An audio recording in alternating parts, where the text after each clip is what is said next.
For years, guests have been asking for a change, this change, and Disney listened. Kinda.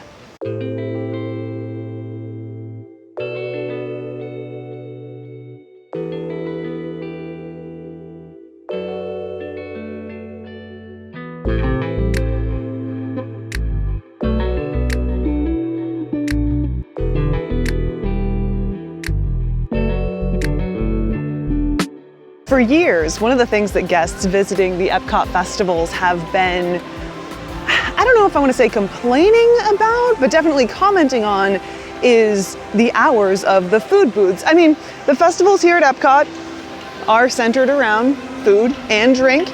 You come here to eat and drink at the many food booths that are available, but they're not open for the duration of the park day. They open around 11 and then close around 9. Of course, there are some things that can impact this. Weather, for example, might have booths shutting down early or temporarily, but for the most part, the hours have been pretty straightforward. 11 is when things kick off, and then you can enjoy everything that the festival has to offer until the end of the park day. But you know, for some guests, that just wasn't enough time, and it's easy to see why. There are so many food booths at these festivals, and especially if you're here on a tight schedule, maybe you only have 1 or 2 days here at Epcot, I mean, you have to make some tough choices, you know? And I think that's why a lot of people have over the years been like, come on, open up these booths earlier, you know, give us more time to enjoy the things that we're here to enjoy, give us the opportunity to spend more money, which can sometimes be hard to do, especially because those lines get really long.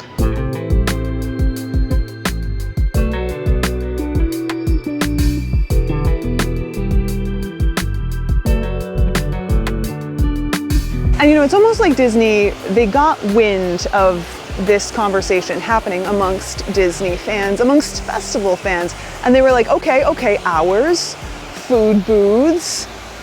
They want us to change the hours of food booths.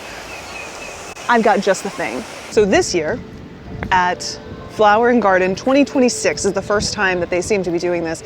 There are hours for the food booths that vary based on the time of the week, but also they vary from booth to booth, which is something that I heard about.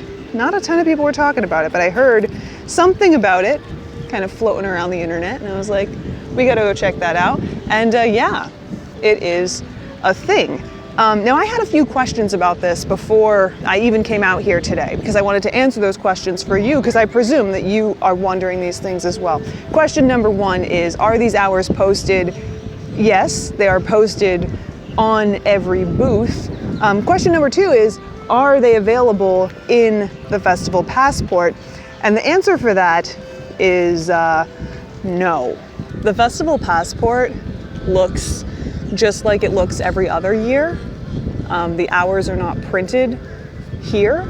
So, you know, in the past I've said like the best guidance is to grab a festival passport and you'll have all the information you need to know about the festival. And just like that piece of advice isn't really 100% accurate anymore. I mean, this is still a really good piece of information. Also, you can find like allergy information in here. We've gone over this before when we talk about the festivals, but it's a little bit different when every booth has hours and those hours aren't printed.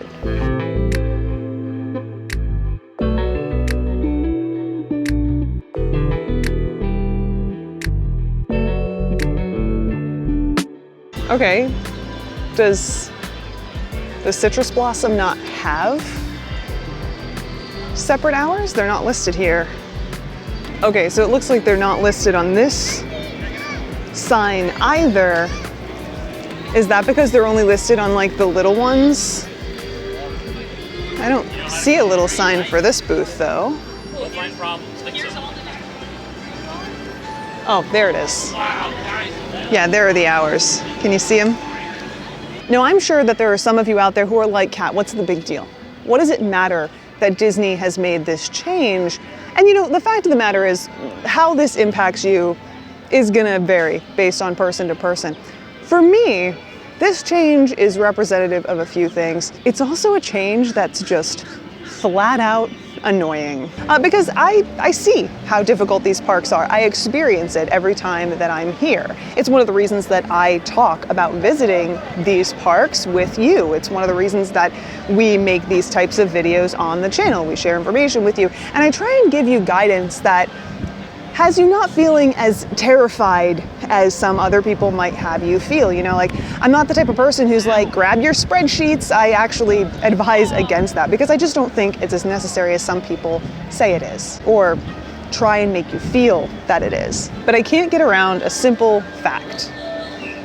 The experience here at Walt Disney World is changing. And in some ways it's changing for the better, but in other ways, it's just getting needlessly complex, which is something that I don't just say because I'm theorizing. Like, I see this play out in the parks every time I'm here. I saw it today. There's a growing number of hoops. There's a growing amount of dependency that guests have on their phones. And there's more and more uncertainty with every single one of these decisions that are being made. And that's before we even talk about some other things that people have been talking about as well.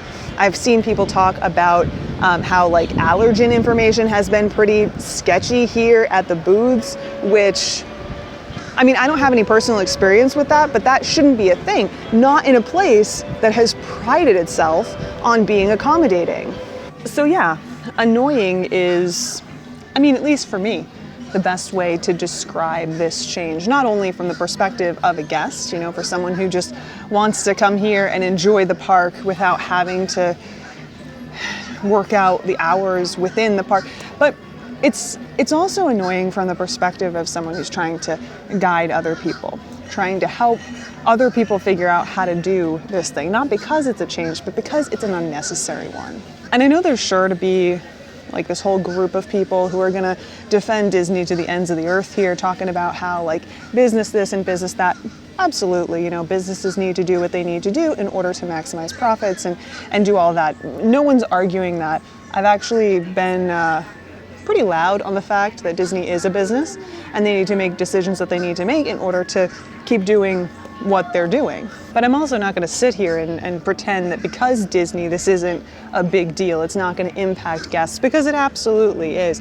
And it really does feel like something we've talked about before, that not only does Disney not seem to understand who their audience is, I mean, at this point, I don't even know who Disney is shooting for, but that's an entirely different discussion. But it also seems like, again, this is something you've probably heard me and others say before, the decision makers are making decisions not knowing the experience or the product that it is that they're making those decisions about.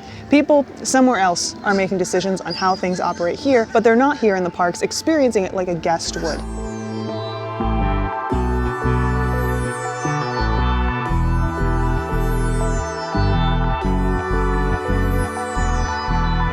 Also, can I offer a little side note real quick? I don't really know where to like put this in the discussion so that it fits neatly, so I'm just gonna shove it in right here. I am so incredibly exhausted by the number of people who will go out of their way to excuse away what is effectively bad business because Disney. You can't even so much as have an honest opinion about things that isn't glowing without this like horde of people coming in and being like, you're just trying to blah, blah, blah, blah. Sometimes it's not about that. Sometimes, despite the brand name, it's just garbage. And what's happening in a number of cases, not just when it comes to like the hours of these booths, okay? This is just one little piece of a much bigger problem, all right? What happens is that when someone like myself talks about an experience that they have, a fact, an objective truth, when it comes to visiting Disney specifically, okay? There is a level of, I don't even know what word to put here. There's a level of something that comes out of the woodwork. It's like people just can't fathom the idea that the thing that they love is less than perfect. And the fact of the matter is, that's okay if you want to see the thing as perfect, but other people can't learn to love it if they don't know what to prepare for. And those of you who are trying to squash people like me from sharing those opinions as honestly as needs to be shared, are making it so that those people who really want to enjoy the thing but aren't entirely sure how to without being at their wits' end, they just can't.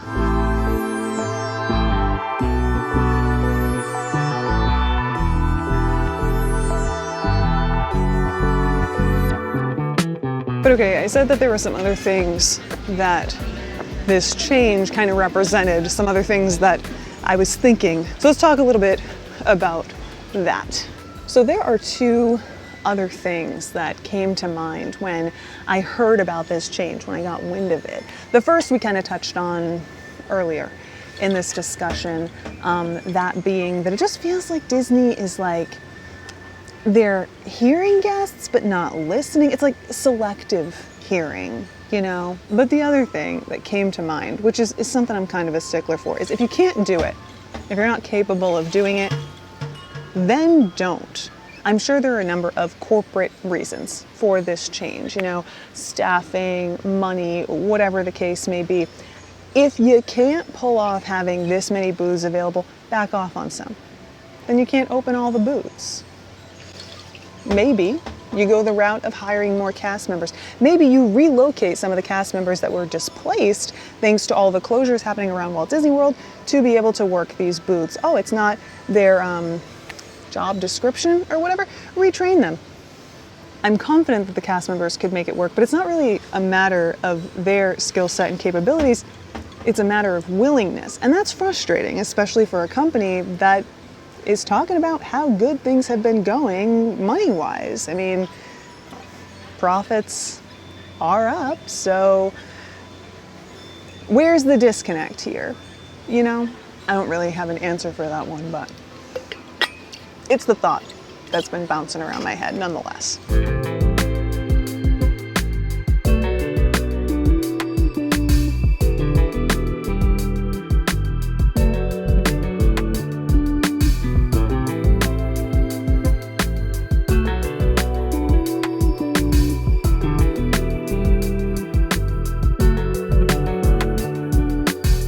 Look, at the end of the day, how this is going to impact you and your family during your next Epcot trip, especially if you want to enjoy the festivals, is really heavily dependent on whether or not you're aware of this in the first place, and now you are, so you should be good to go. Of course, we still don't even know if this is going to be a permanent change. It might be, but it also might be something that Disney's just testing out, so all of this concern and frustration might be for naught. But we're still talking about it anyway because we think that you deserve to know, and you probably want to hear our thoughts, at least one of you out there, so here they are. At the end of the day though, I think the thing that really rings true for me is that it just seems a little bit more complicated than it has to be to visit Disney nowadays. And that hasn't always been my position. For those of you who have been here for a while, you'll know that, but as time progresses, it becomes more and more true. So, anyway, if you're interested to hear more about our thoughts on Disney shifting, the experience at Disney shifting, you're welcome to check out this video. We talk all about it. And as always, we'd love to hear your thoughts, so pop them in a comment down below. And with that said, I guess I'll see you guys next time. Until then.